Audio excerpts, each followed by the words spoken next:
My heart says Pacers. My head says Thunder. They have just seemed to be unbeatable all season long.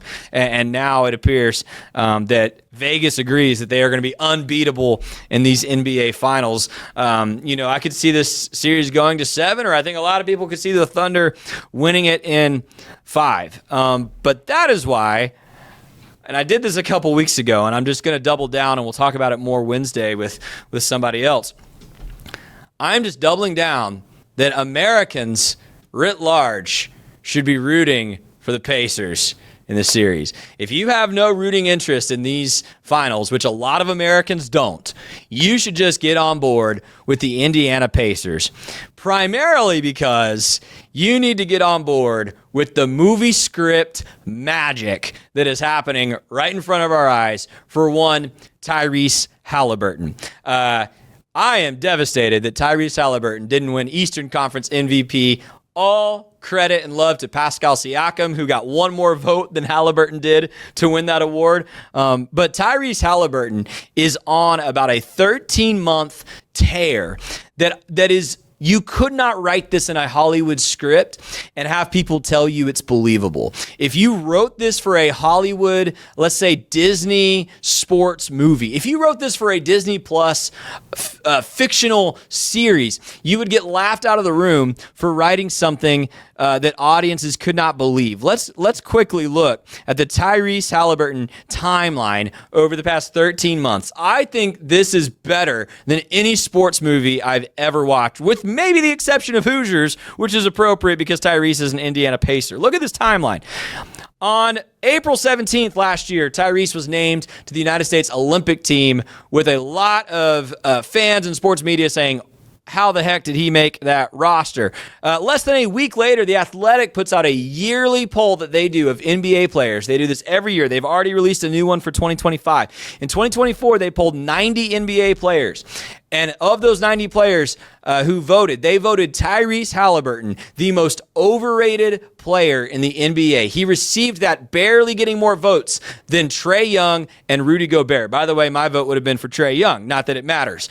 He is voted the most overrated player in the NBA. Then he goes to the Olympics, where he played the least minutes on the team. Derek White played more minutes in the Olympics than Tyrese Haliburton. He played 26 minutes across all Olympic competition for the United States. He got his gold medal.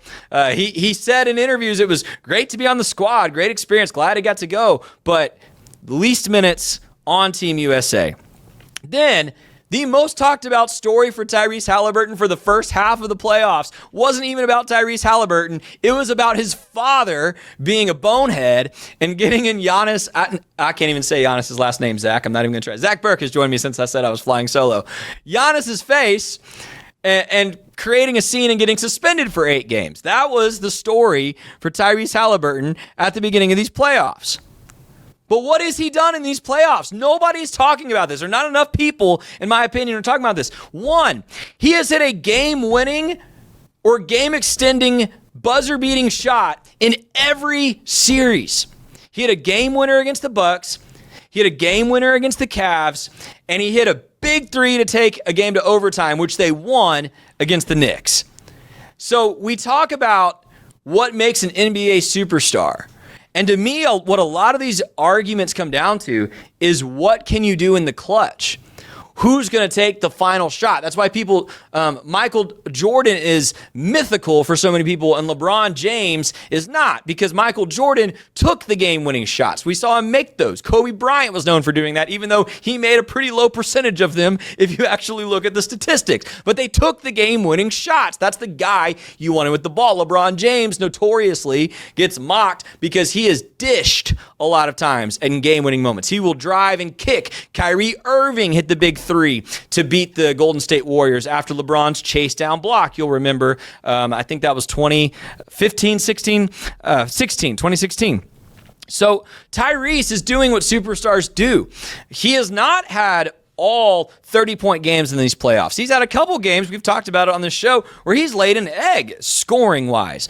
But when the game comes down to the wire, despite having Pascal Siakam, the Indiana Pacers give the ball to Tyrese. Tyrese is the guy taking the shot. And then last Tuesday, He was the third player ever to have a 35-15-10 game in the postseason with only Jokic and Oscar Robertson, hello, Hall of Fame company.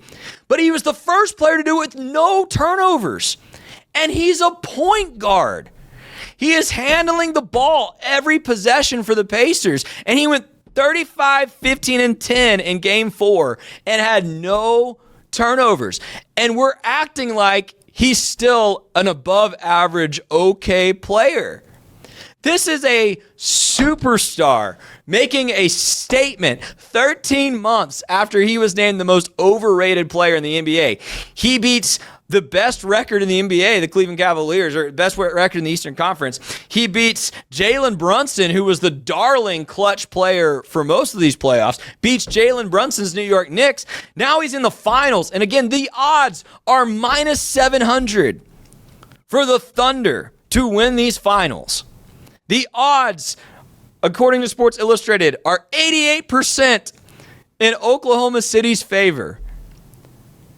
And Tyrese Haliburton could complete the greatest storybook run we've ever seen in the NBA if the Indiana Pacers are somehow able to beat the Thunder in 4 of these games, and especially if he takes home a Finals MVP trophy. I cannot think of a better sports movie. I can't think of one. Zach, do you have your camera on? I'm going to let Zach Burke chime in on this real quick, and then we'll take a break. Take your time. Turn on your microphone and chime in on this. Is there a better story in any sports movie that you can think of than if Tyrese, I know that's an if, but if Tyrese were somehow able to win these finals and get the MVP, is there a better story? It would be tough. It would be a 14-month time period from That's true. most overrated to finals MVP. Yeah. And I thought, wasn't he also most overrated this year too? Oh, I don't know that.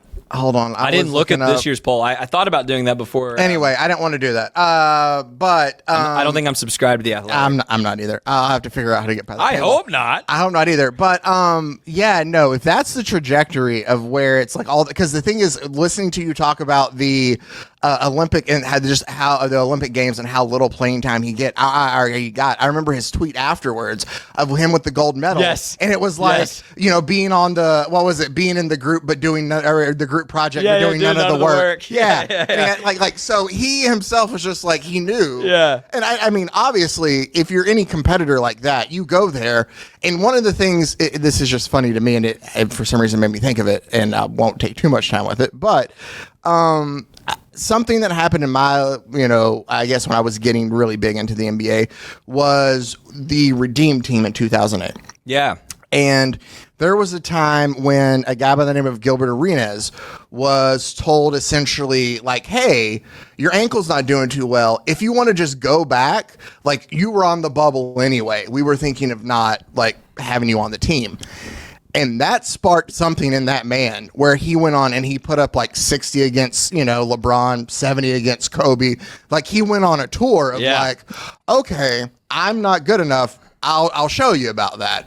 And it makes me think of, not saying that that's necessarily a sense of, he hasn't come out and said that, but if I'm Tyrese Haliburton and I get voted most overrated and I'm on the Olympic team and I get the fewest playing time, no disrespect to Derek White, but I just got to think Derek White is a phenomenal player that is very underrated, and I get, Derek White outplays me in a way. Like I think that I'm one of the stars of the league. Okay. Like stuff like that starts to sit with me. And I don't necessarily need to go out and tell everybody about it, but I just start making a list and I go through and I start checking it off. Yep. And I just start showing people of like, oh, we play basketball in Indiana. So yes, I think that it is a phenomenal story then to see of where it was to where it is. And it's a big if, because it's a very massive Oklahoma Thunder-shaped problem in his way. Yep. But I think that if he's able to finish, a phenomenal story from start to finish, and I can't really think of another movie that kind of has that same kind of thing. It is. It would be, you could not get the script through to a studio. I'm convinced it would sound too fake. most overrated player, doesn't play in the Olympics. 14 months after he's voted most overrated, he's winning the Finals MVP. That's ridiculous. It's crazy. So my pitch to you is simply, if you're like me and Thunder Pacers does nothing for you as a fan, like nothing. Like I'm a Mavs guy who's transplanted to the Lakers with Luka. Like this does nothing for me. Okay. There's not like I can't even hate any of these. I don't hate either of these teams. I don't love either of these teams. They're the Pacers and the Thunder. Great. Dude, get on this train. Root for the storybook ending. Tyrese Haliburton, I want to see him complete this trek. I just want to see him get to the finish line. Even if they don't, even if they lose to the Thunder, it's been a phenomenal season. He has proven that he belongs in the superstar conversation, upper echelon of the league, should never be voted overrated again by any measure. But it would be something if he can complete this run.